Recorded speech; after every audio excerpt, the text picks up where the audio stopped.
2024 സംസ്ഥാന ചലച്ചിത്ര പുരസ്കാരം ശനിയാഴ്ചയാണ് പ്രഖ്യാപിക്കുക. മികച്ച നടനുള്ള പട്ടികയിൽ മോഹൻലാലും മമ്മൂട്ടിയും ആസിഫ് അലിയും ടോവിനോയുമാണ് ഉള്ളത്.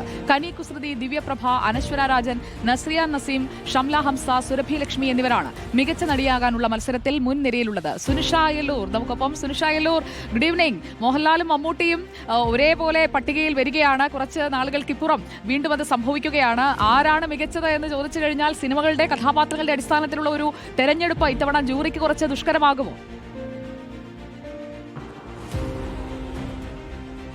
ഉറപ്പായിട്ടും സുജയ, അത് തന്നെയാണ് നമ്മളും കാത്തിരിക്കുന്നത്. അതായത് ഒരു ദിവസം മാത്രമേ ഉള്ളൂ, മറ്റന്നാളാണ് ചലച്ചിത്ര പുരസ്കാരം വിതരണം ചെയ്യുന്നത്. അപ്പൊ നമുക്ക് കൃത്യമായിട്ട് മനസ്സിലാക്കാൻ കഴിയും മമ്മൂട്ടിയാണോ മോഹൻലാലാണോ ആസിഫ് അലി ആണോ മികച്ച നടന്റെ പട്ടികയിലുള്ളത്, ഇനി നസ്രിയക്കാണോ സുരഭി ലക്ഷ്മിക്കാണോ, ആരാണ് മുന്നിലേക്ക് എത്തുക എന്നുള്ളതൊക്കെ അടുത്ത നിമിഷം തന്നെ അറിയാൻ പറ്റുമെന്നുള്ളതാണ്. പക്ഷെ ഈ പറഞ്ഞതുപോലെ ഈ നമ്മുടെ എനിക്ക് തോന്നുന്നു ബ്രഹ്മയുഗം സിനിമയിലെ അഭിനയത്തിന് കൊടുമൺ പൊറ്റിയായി അഭിനയിച്ച മമ്മൂട്ടി എത്തുമോ എന്നുള്ളതാണ് ഒരു ചോദ്യമായി വരുന്നത്. ഒരുപക്ഷെ നേരത്തെ മമ്മൂട്ടിയുടെ ഒരു മാസ് എൻട്രി കേരളത്തിലേക്ക് നമ്മൾ കണ്ടതാണ്. അതുപോലെ ഒരു മാസ് എൻട്രി ചലച്ചിത്ര അവാർഡിലേക്ക് കൂടി എത്തുമോ എന്നുള്ളതാണ് അറിയേണ്ടത്. ഒപ്പം തന്നെ എനിക്ക് തോന്നുന്നു ARMലെ അഭിനയത്തിനാണ് ടൊവിനോയും പട്ടികയിൽ ഇടം നേടിയിട്ടുണ്ട് എന്ന് മനസ്സിലാക്കുന്നത്. ആവേശം സിനിമയിലെ ഫഹദ് ഫാസിലും ഒക്കെ അവസാന പട്ടികയിൽ ഉണ്ട് എന്നൊക്കെയുള്ള ഒരു സൂചനകളും ലഭിക്കുന്നുണ്ട്. കിഷ്കിന്ധാകാന്ഡത്തിലും ലെവൽ ക്രോസിലും ഒക്കെ ഉണ്ടായ ആസിഫ് അലിയുടെ അഭിനയം, കിഷ്കിന്ധാകാന്ഡത്തിലെ വിജയരാഘവന്റെ അഭിനയം, ഇതൊക്കെ തന്നെയും ഈ സിനിമയിൽ ഈ നടന്മാരുടെ പട്ടികയിൽ ഉണ്ട് എന്നുള്ളതാണ് മനസ്സിലാക്കാൻ കഴിയുന്നത്. ഒപ്പം തന്നെ ഈ ചലച്ചിത്ര മേളകളിലൊക്കെ തന്നെയും